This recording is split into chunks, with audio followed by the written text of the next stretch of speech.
হাতের কাজ করতে পছন্দ করি বলে আমার আম্মি কত ফেলে দেওয়া জিনিস এখানে যত্ন সহকারে তুলে রেখেছেন। এবারের গরমে আমরা যত আইসক্রিম কুলফি খেয়েছিলাম তার কাঠিগুলোকে সুন্দরভাবে পরিষ্কার করে রোদে শুকিয়ে আমার জন্য রেখেছেন, যাতে আমি এগুলো দিয়ে কিছু করতে পারি। আসলে ওই খাদি মেলা, তারপর হস্তশিল্প মেলা, এগুলোতে যাই, প্রচুর হাতের কাজ সেখানে বিক্রি হয়। আমি শুধুমাত্র ওখানে নানা ধরনের আইডিয়া পাই বলে সেখানে যাই। আর এইসব মেলায় আমার যেতে বেশ ভালোও লাগে। অনেক ধরনের হাতের কাজ দেখতে পাওয়া যায়। তো যাই হোক, আইসক্রিমের কাঠি এখানে ২ রকম ছিল।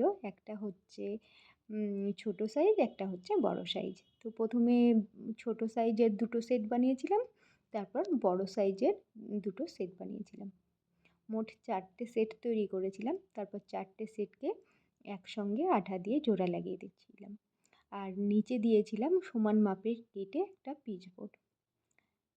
তো এইগুলো ফ্লিপকার্টেও কিনতে পাওয়া যায় এই কাঠিগুলো, জানো তো? কিন্তু দেখো, ফেলে দেওয়া জিনিস কেন টাকা দিয়ে কিনতে যাব? সেই একই তো কাঠি। একটু হয়তো মাপের ডিফারেন্স আছে।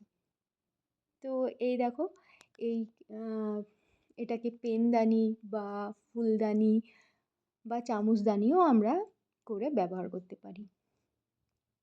নিচে একটা পিচবোর্ডটা বসিয়ে দেবো আর একটু সুন্দরভাবে কালার করে দেবো।